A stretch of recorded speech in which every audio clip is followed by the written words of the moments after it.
Malamig ang simoy ng hangin nang bumaba ako sa bus station ng Tagaytay. Pero pakiramdam ko, init na init ako. 7 taon na ang lumipas mula nang huli akong tumapak sa rest house ni Ninang Elena. Noon ay wala akong ibang iniisip kundi ang maglaro sa hardin at magpakabusog sa kanyang mga luto.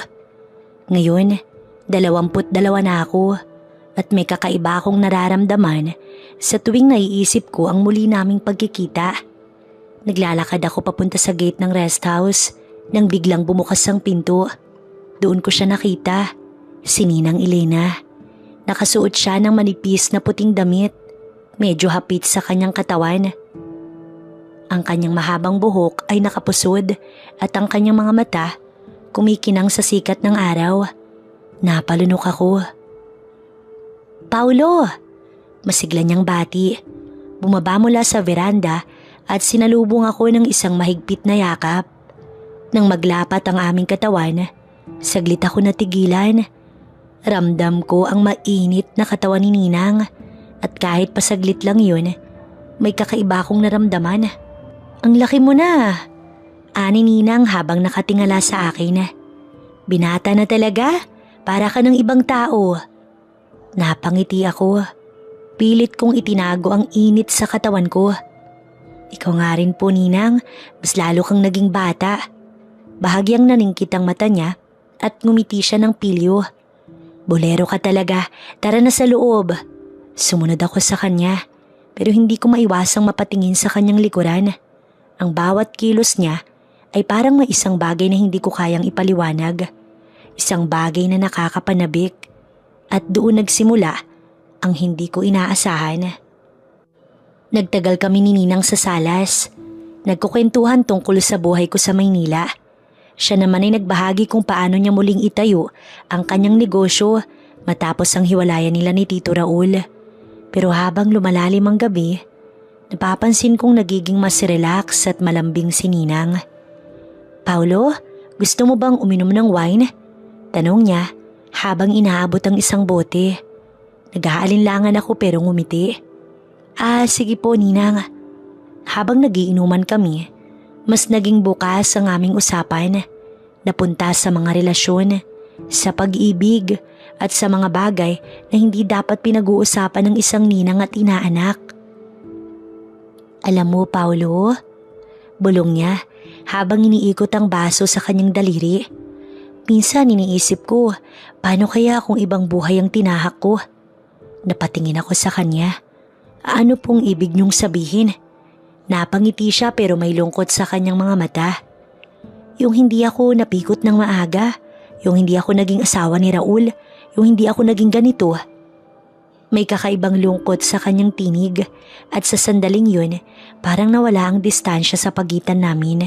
Hindi na siya si Ninang Elena.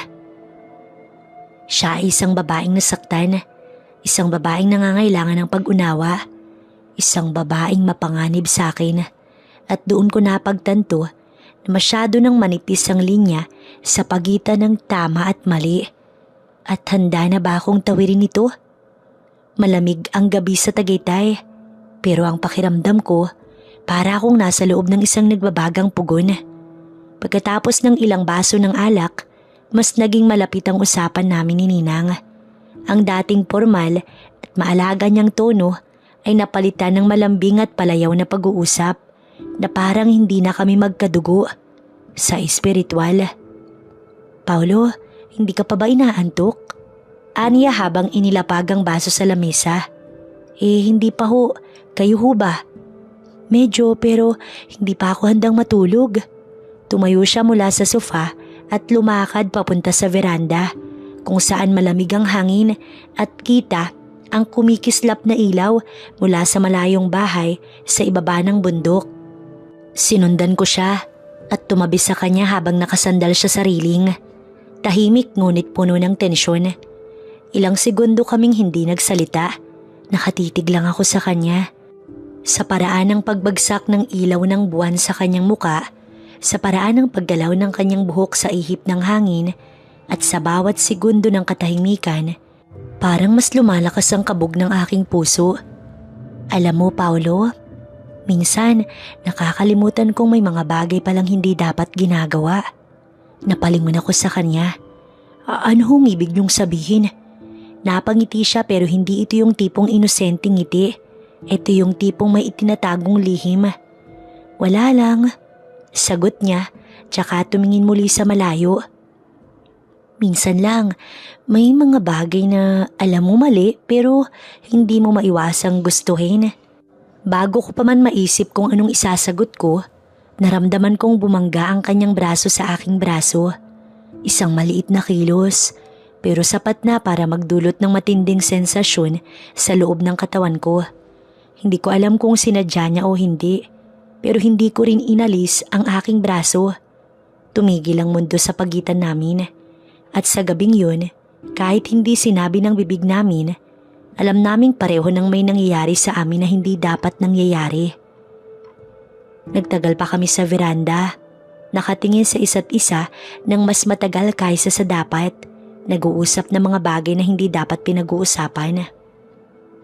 Nang bumalik kami sa loob, napansin kong mas naging kalmado si Ninang, pero sa isang kakaibang paraan. Paulo, alam mo ba ang kwarto mo dati, hindi ko pa rin pinapagalaw, nandoon pa rin yung lumang kama mo. Aniya habang inaayos ang buhok niya. Talaga po, nakakatuwa naman. Umiti siya pero may kapilyuhan ng kanyang mata. Gusto mong makita? Bahagya akong nagdalawang isip. Sige po. Inalalayan niya ako paakyat sa hagdan, papunta sa dati kong kwarto. Nang buksan niya ang pinto, para akong binalik sa nakaraan. Nandun pa rin ang lumang kama, ang lumang mesa at ang malalaking bintana na nagpapasok ng lamig ng Tagaytay. Ngunit may isang bagay akong napansin. May damit si Ninang sa gilid ng kama, isang manipis na nightgown. Napansin kong bigla siyang nag-aalangan, tsaka mabilis na kinuha ang damit at tinupi ito. Pasensya ka na, minsan kasi dito ko natutulog. Ganun po ba? Tumango siya pero hindi niya ako tinitigan sa mga mata. At sa sandaling yun, alam kong hindi lang ako ang may nararamdaman. Alam kong hindi lang ako ang may tinatago. Pero sino ang unang bibigay? Sino ang unang tatawid sa bawal na linya? Tahimik akong nakatayo sa loob ng dati kong kwarto. Pero hindi ko maiwasang mapansin ang damit na hawak ni Ninang. Manipis, halos kasing lambot ng kanyang balat. Napalunok ako. Hindi ko alam kung dapat ba akong lumabas o manatili. Pero bago pa ako makapagdesisyon, biglang nagsalita si Ninang. Paulo, salamat at bumisita ka ulit rito ah. Malambing ang kanyang boses pero may halong kaba. Napangiti ako, pilit na itinatago ang bumibilis na tibok na puso.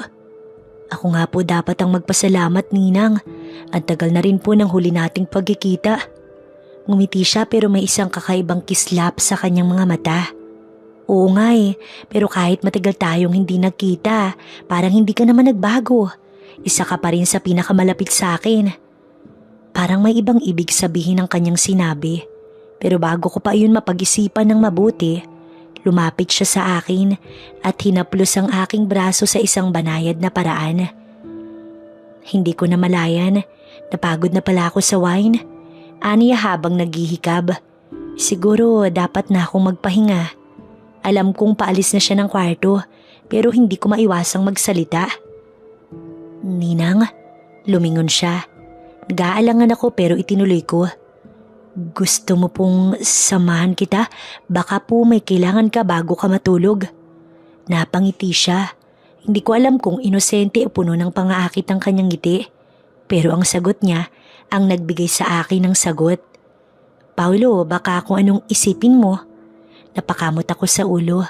Pilit na tinatago ang kaba. Hindi po, wala pong ganun. Nag-aalala lang po ako sa inyo. Ngunit sa halip na sagutin ako ng diretso, tumayo lang siya doon, tahimik at tinitigan ako ng matagal. At sa gabing yun, sa loob ng kwartong yun, isang bagay ang malinaw. May namumuong tensyon sa pagitan namin. Pagkalipas ng ilang minuto, bumalik ako sa sarili kong kama. Pero hindi ako makatulog. Paulit-ulit kong naiisip si Ninang. Ang mga mata niyang may lihim na kislap. Ang mga labi niyang parang may ibig sabihin at ang init ng haplos niya sa braso ko kanina. Napabuntong hininga ako.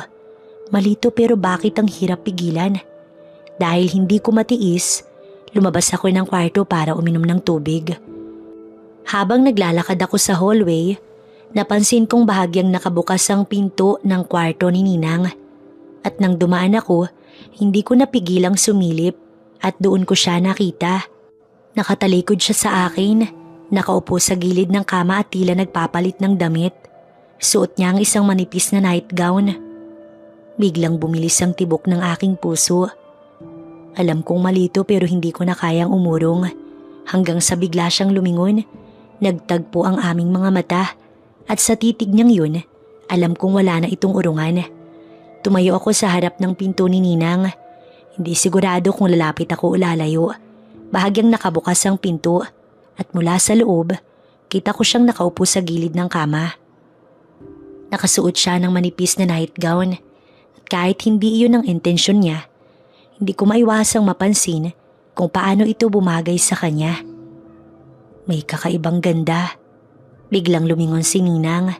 Nagtagpo ang aming mga mata. Hindi siya nagsalita at hindi rin ako. May ilang segundo ang katahimikan. Tila nag-aalangan siya pero hindi rin niya ako itinataboy. Hindi ko alam kung imahinasyon ko lang pero parang may kung anong hindi siya sinasabi. Ninang, tubig lang po sana yung kukunin ko. Ganun ba? O sige Paolo, bumaba ka na't baka matuyo ang lalamunan mo. Tumango ako. Hindi ko alam kung nabasa niya sa mukha ko ang iniisip ko pero wala na siyang sinabi. Pagbalik ko sa kwarto ko, hindi ko maiwasang mapaisip. Ako lang ba ang nakakaramdam ng kakaiba? Kinabukasan, maagang nagising si Ninang.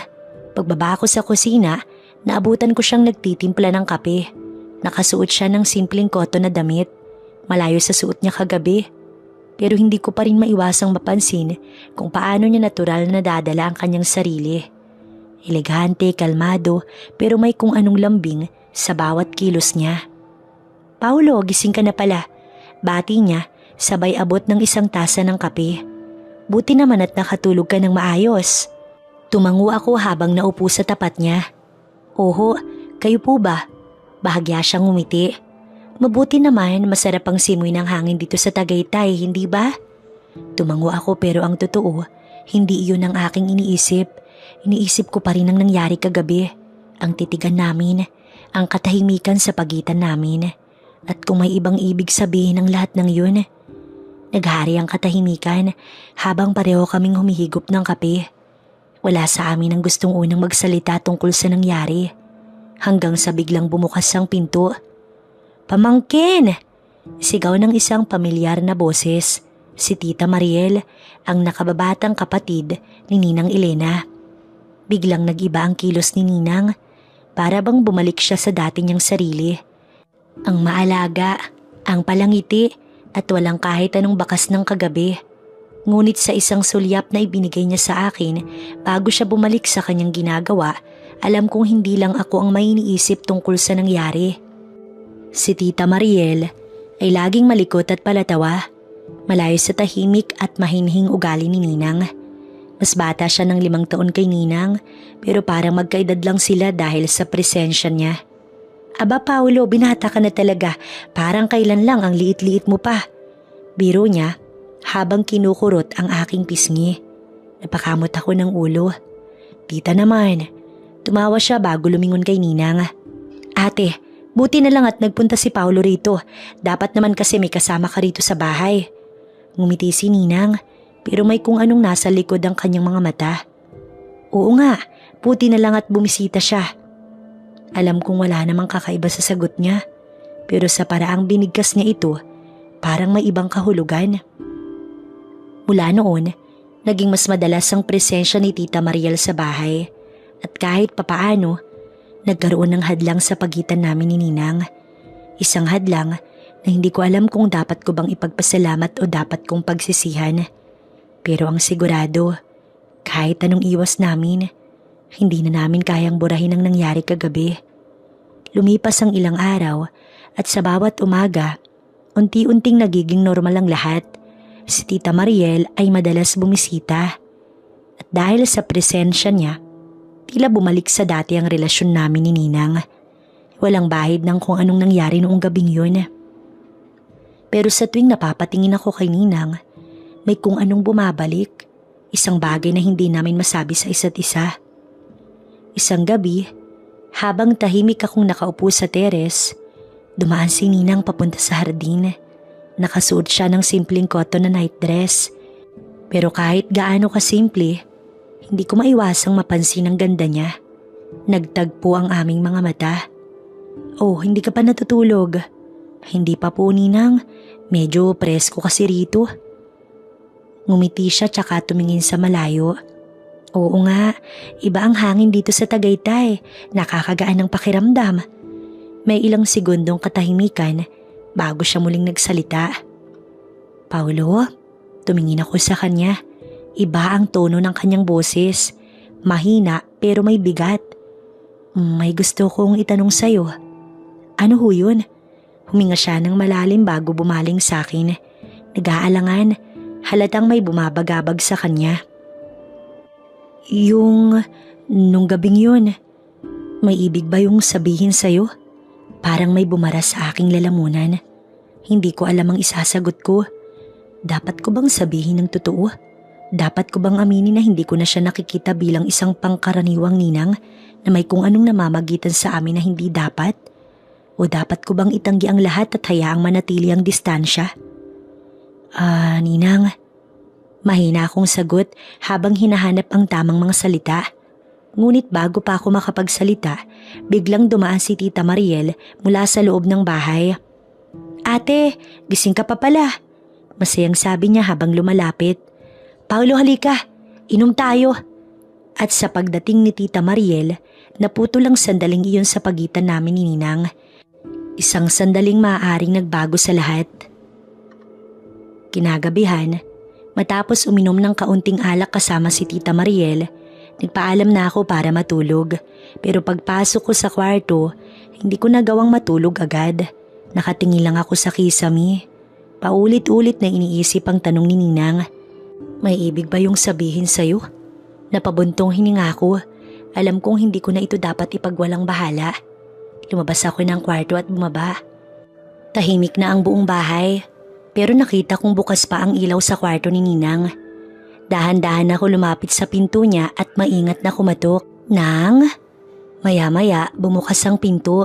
Nakasuot siya ng puting night dress. Bahagyang magulo ang buhok niya. Halatang kakahiga lang. Paulo, anong ginagawa mo rito? Nang, kailangan ko pong sagutin yung tanong niyo kanina. Napatingin siya sa akin at sa isang iglap, parang bumagal ang mundo. May ibig pong sabihin sa akin yun. At alam kong hindi lang ako ang nakaramdam ng ganun. Hindi siya sumagot pero hindi niya rin inalis ang tingin niya sa akin.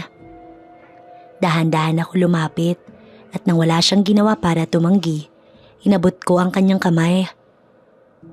Paulo, mahina niyang sabi, tila may halong kaba at pag-aalinlangan. Nang, sabihin niyo lang po kung gusto niyo kong umalis at aalis ako. Pero hindi siya sumagot at sa halip, hinigpitan niya ang hawak sa kamay ko. At doon ko nalaman, hindi lang ako ang may gustong mangyari to. Tahimik kaming nakatayo sa loob ng kwarto ni Ninang. Walang nagsasalita pero hindi na rin kailangan ng mga salita. Naramdaman ko ang bahagyang panginginig ng kamay niya habang nakahawak sa akin. Pero hindi siya bumibitaw. Tinignan ko siya at sa pagkakataong yun, wala na akong alinlangan. Alam kong gusto ko siya. Alam kong ito ang gusto namin. Kaya't dahan-dahan akong lumapit. Hindi siya umiwas, hindi rin siya umurong. At sa isang iglap, bumigay na ang natitirang pader sa pagitan namin. Naramdaman ko ang init ng kanyang hininga bago maglapat ang mga labi namin. Mabagal, maingat, pero puno ng matagal ng tinatagong damdamin. Napapikit siya habang unti-unting lumalapit ang kanyang katawan sa akin. Alam kong mali ito. Alam kong mali kaming dalawa pero sa gabing yun, wala nang tama o mali. Tanging kami lang ang mahalaga. Nagising akong mag-isa sa kama. Malamig na ang pwesto ni Ninang sa tabi ko at nang lumingon ako, nakita kong nakaupo siya malapit sa bintana, nakatingin sa labas. Suot pa rin niya ang kanyang night dress pero sa suot na kardigan, tila nag-iingat sa lamig ng umaga. Nang, tawag ko sa kanya. Lumingon siya at sa unang pagkakataon, nakita ko sa kanyang muka ang pinaghalong saya at pangamba. Paulo, anong ginawa natin? Umupo ako at lumapit sa kanya. Hindi ko po alam kung paanong ipapaliwanag pero alam kong hindi lang ako ang may gusto nito. Pinikit niya ang kanyang mata at napabuntong hininga. Oo, hindi lang ikaw pero anong gagawin natin ngayon? Hindi ko agad nasagot ang tanong niya dahil alam kong simula pa lang ito ng mas malaking gulong papasukin namin. Simula noong gabing yun, hindi na naging pareho ang mga kilos namin ni Ninang. Kapag may ibang tao, pinipilit naming maging normal. Pero sa tuwing magtatagpo ang aming mga mata, alam naming may lihim na kaming dalawa. Mas naging mahirap ang lahat nang bumisita ulit si Tita Mariel. Ate, bakit parang namumutla ka? Tanong niya isang hapon habang nagkakape kami sa veranda. Okay ka lang ba? Napatingin ako kay Ninang. Kitang-kita sa kanya ang pag-iingat sa kilos at doon ko na-realize kung gaano kahirap itago ang relasyon namin. Nagkatinginan kami ni Ninang, isang tinginan na puno ng pangamba. Dahil alam niyang hindi habang buhay kaming makakatakas sa lihim na ito. Mula nang mangyari ang gabing yun, mas naging maingat kami ni Ninang Elena. Sa harap ni Tita Mariel at ng ibang tao, natili kaming normal. Walang kahit anong bakas ng aming lihim. Pero sa tuwing nagkakasarilinan kami, hindi maikakailang may nagbago na sa pagitan namin. Tuwing magtatama ang aming mga mata, may kakaibang tensyon. Tuwing magkakalapit kami, may hindi maipaliwanag na init. At sa tuwing kami lang ang nasa bahay, may tahimik na pangungulila sa isa't isa. Isang gabi habang nag-aayos ako sa sala, biglang lumapit si Ninang. Nakasuot siya ng puting duster. Simple pero eleganting bumagay sa kanya. Paulo, gusto mo bang magkape? Sige ho nang. Habang tinatanggal niya ang takip ng thermos, napansin ko ang bahagyang panginginig ng kanyang kamay. Alam kong may bumabagabag sa kanya. Ninang, mahina akong tawag. Kayo po ba, okay lang kayo? Saglit siyang natahimik tsaka bumaling sa kape. Okay naman, Paulo. Pero alam kong hindi yun totoo, kaya dahan-dahan akong lumapit at hinawakan ng kanyang kamay. Hindi niyo po kailangang itago sa akin kung may bumabagabag sa inyo. Muli siyang tumingin sa akin at sa kanyang mga mata. Nakita ko ang takot, pag-aalinlangan at pagnanasa na pilit niyang itinatago. Sa isang iglap, hinigpitan niya ang hawak sa kamay ko. Paulo, at nang sumunod na sandali, hindi na namin kailangan pang magsalita. Hindi ko alam kung sino ang unang kumilos, pero ang alam ko lang, biglang naging mainit ang paligid. Hinila ko siya palapit at hindi siya tumanggi. Naramdaman ko ang kanyang katawan laban sa akin. Ang init ng kanyang hininga malapit sa aking leeg. Paulo, malito. Mahina niyang bulong, pero sa paraan ng kanyang paghawak sa akin, alam kong hindi niya ako itutulak palayo. Alam kong kahit pilit niyang nilalabanan, pareho kaming may gusto nito. Hinanap ko ang kanyang labi at sa isang iglap, naglapat ang aming mga labi sa isang masuyo ngunit nag-aalab na halik. Hinapit niya ako palapit at unti-unti naming nalimutan ng lahat, ang takot, ang bawal at ang realidad. Nang mga sandaling yun, hindi malaman ni Ninang kung anong gagawin niya. Parang tila siya nababaliw dahil sa sensasyong nararamdaman ng mga oras na yun. Ganoon din naman ako. Talaga namang nalimutan ko na ang lahat. Ang mahalaga na lamang ay ang nararamdaman namin. Pawisan at talaga namang lupaypay nang kami ay matapos. Sa gabing yun, parehas naming narating ang dulo. At sa gabing yun, tuluyan na kaming bumigay sa tukso. Kinabukasan, nagising akong mag-isa sa kama. Para bang panaginip lang lahat.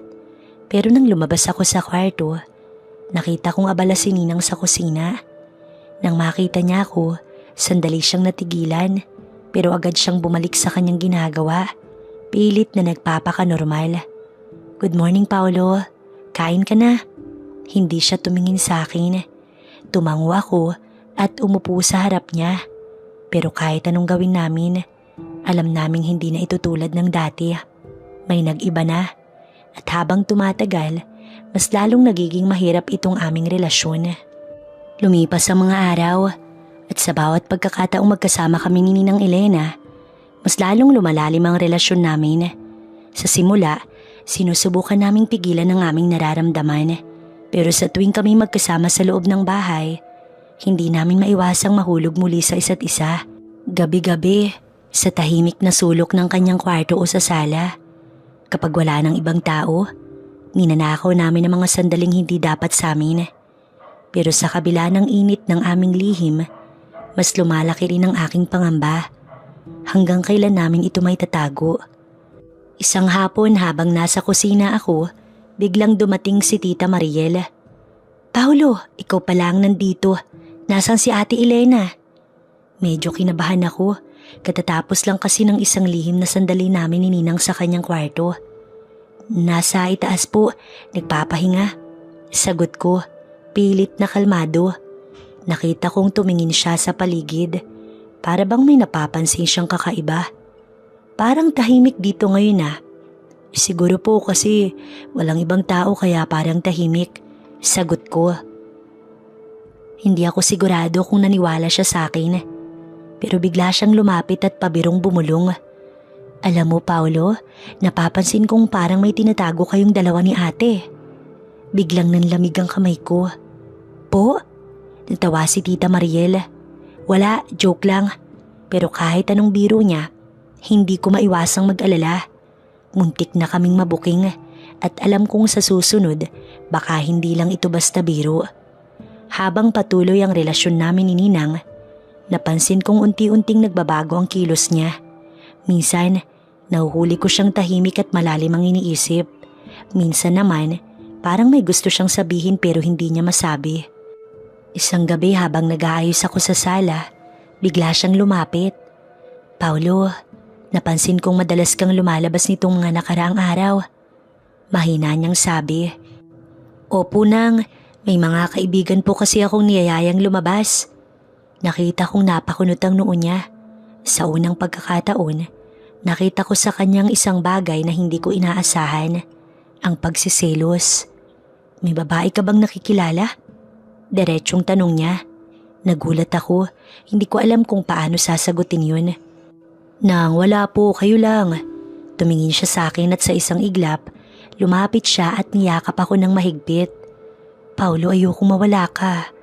At doon ko napagtanto, hindi lang katawan ang nabigay namin sa isa't isa, pati na ang puso namin.